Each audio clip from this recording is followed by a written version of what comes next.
if you are going through the day and you are fixated on things like fun or something like love is a little more heavy duty than fun, but you can accomplish it, some of you, quickly anyway. Appreciation is something that's quite easy to accomplish as you fixate on it. As you find these words, these emotions, and you set out with a determination to stir the feeling of them within you, what you're actually doing is using something that's easy to come by as your focal point in order to engender a vibration that then becomes, for now at least, a dominant part of your grid. So there's a grid about this and a grid about that and a grid about this, a grid regarding this person, a grid regarding this person. So we want you to picture this core grid within you. And we want you to think about other pieces that come in that go da-da-da-da-da, that just take you right in alignment, right to who you are. So that your point of attraction is so powerful that, as we said, heaven and earth are moved. Things and people around you are inspired to play with you in the vibrational patterning that you've established. But if you are doing sloppy grid work so that you're not deliberately causing a vibration that lines you up with your core, then what happens is whatever piled on last becomes the dominant one. Whatever piled upon last is the vibrational point of traction. Haven't you noticed it? Can you focus on anything that it doesn't fill in? Can you give your attention to anything wanted or unwanted that it doesn't begin to fill in right away with things that are a vibrational match to it? You can't. We know you can't because we know the power of law of attraction. But where your power is, you cannot control law of attraction's response to your vibration because it's consistent and it's fair and it's vivid, it's crystal clear, and it's always accurate every single time. You can't control law of attraction. You can't say, time out.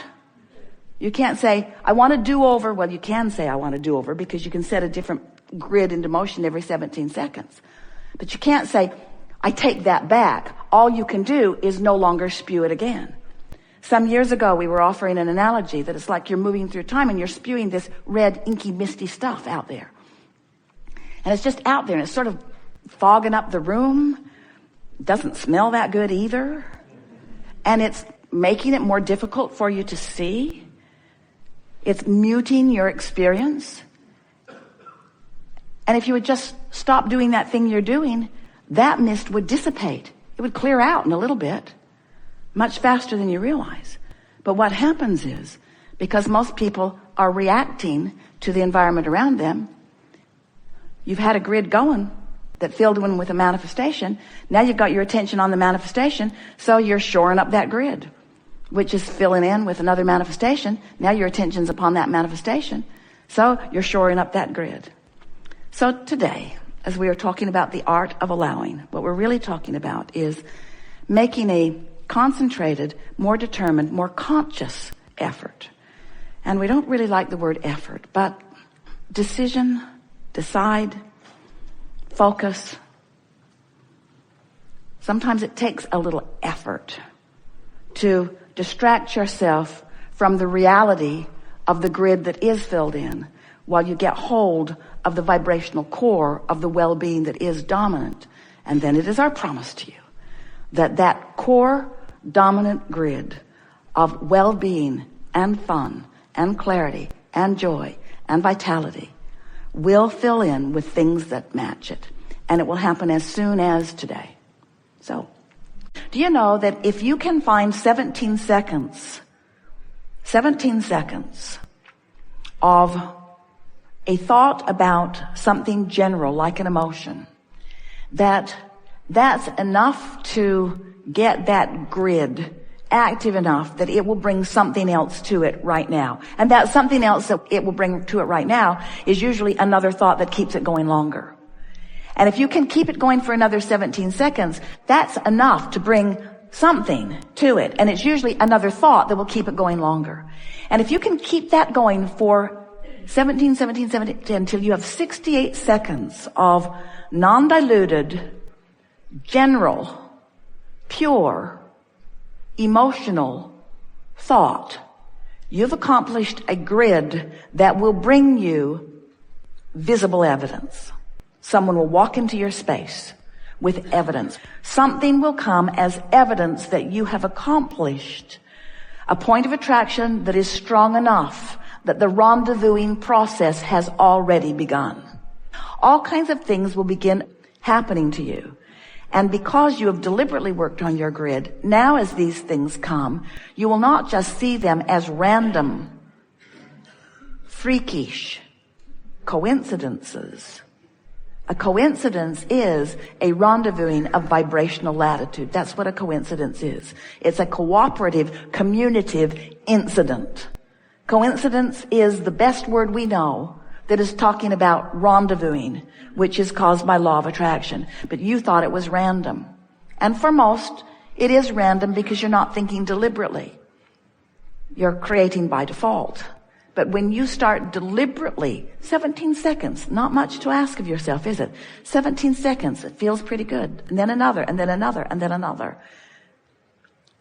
So here's a piece of understanding that we have not defined this clearly before. Your question really asks for it in a strong way. You're going to like this. So you understand the concept of the grid? Sort of makes sense. That I've got this vibrational basis, and when I step into my full power, everything goes better. So here I am, feeling good. And I'm thinking about something that's way out there. Maybe the birth of babies that haven't even been conceived yet, or a relationship and I haven't even met the person yet, or a business that I will have someday that I have not even established yet or prepared for yet. Something way out there in my future. Well, the further out there it is, the more it behooves you to be general about it. Because when you try to be specific about something that you don't have information about, you just get frustrated. It makes you feel lacking. So the more general you are, such as, oh, it's going to be great. I'm going to live happily ever after. I'm so looking forward to things falling into place. I know I'll know it when I see it. I don't have to figure it out right now. Things always work out for me. I'll know what to do when the time is right. I'll be guided every step along the way. Those general statements allow your energy to be clear. And all that is necessary for you to get everything that's in your vortex, or to achieve a grid that allows everything in your vortex to just flow in the perfect timing and sequence, all that's required for that is that you keep a smooth energy pattern going on. That's the power of meditation. Meditation takes you to the most general of pure vibration. When you meditate, you stop thought. When you stop thought, you stop resistance. When there's no resistance, everything can flow into your experience, you see. So the further out there it is, the more general you are. But let's say you're sitting here in this room. You know that you want to be in the chair. You've already defined that you want to be first in the chair. Now it's time to get specific about it. In other words, now something less general, something more specific, such as, I really think it will be fun to be in that chair. I really like the idea of having a dialogue with Abraham. I really like the idea of having a conscious dialogue where we're exchanging communication, where we are getting on the same vibrational wavelength and taking thought beyond that which it has been before. Much more specific conversation. For example, when you get into your automobile to drive somewhere, be present. Get real specific. I'm going to put my hands on the steering wheel. I'm going to pay attention to what I'm doing. I'm going to enjoy this moment. I'm going to engage consciously with other drivers. I'm going to have a sense of what others are doing on the road. I'm going to be at one with my vehicle. I'm going to have everything in my vicinity, in my awareness, whether I'm using my physical senses. You use your hearing much more in driving than you realize. I'm going to use my physical senses. I'm going to use my eyes and my ears. I'm going to be at one with my vehicle, but I'm going to sense intuitively what other drivers around me are doing. That's a really specific conversation that you're having with yourself.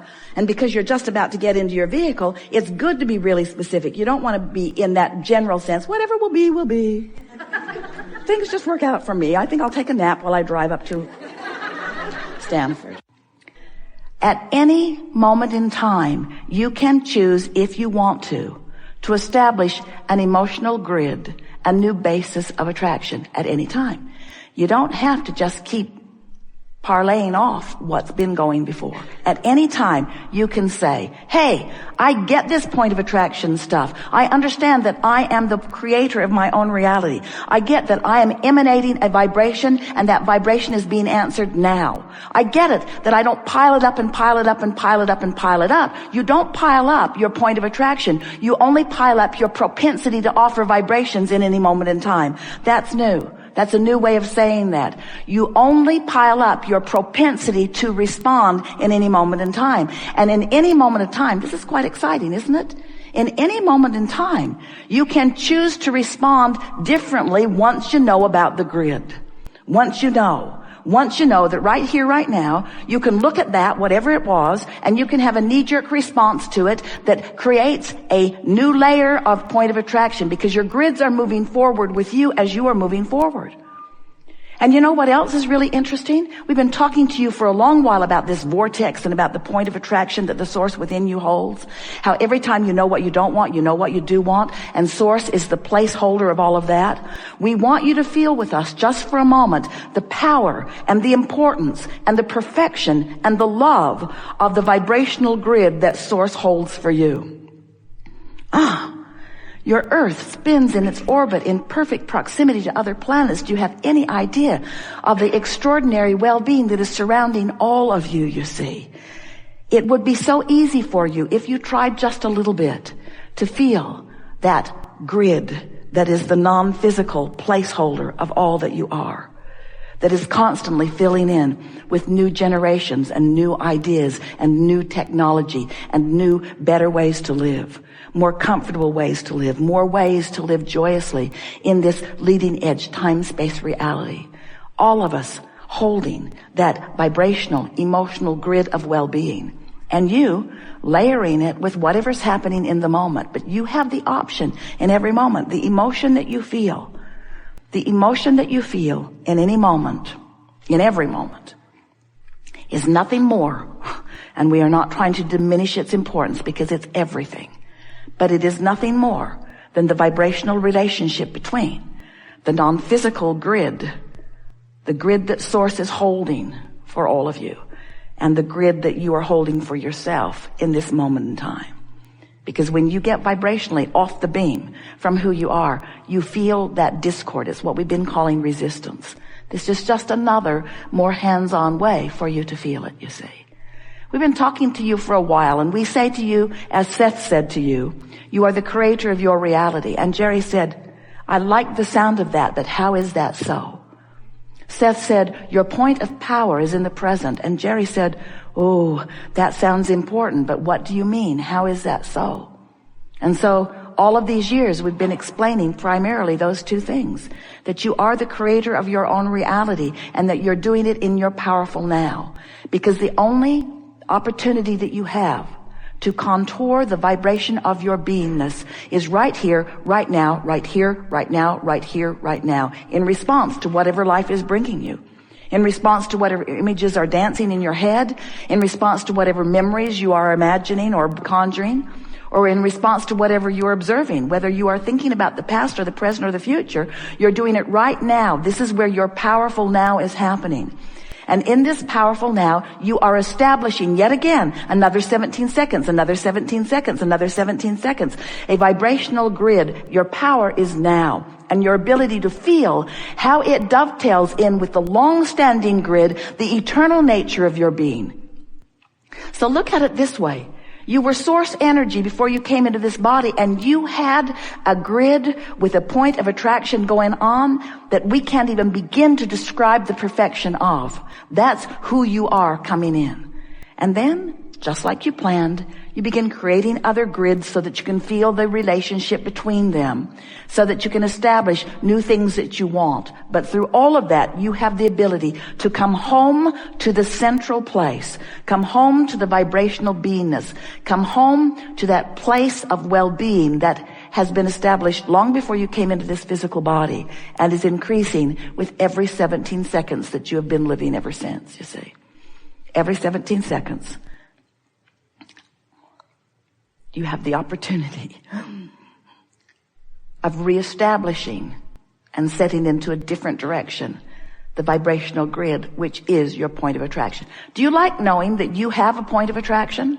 Do you like knowing that it is scientifically, mathematically provable? Do you like knowing that there's no way that you could ever wonder what's coming to you or why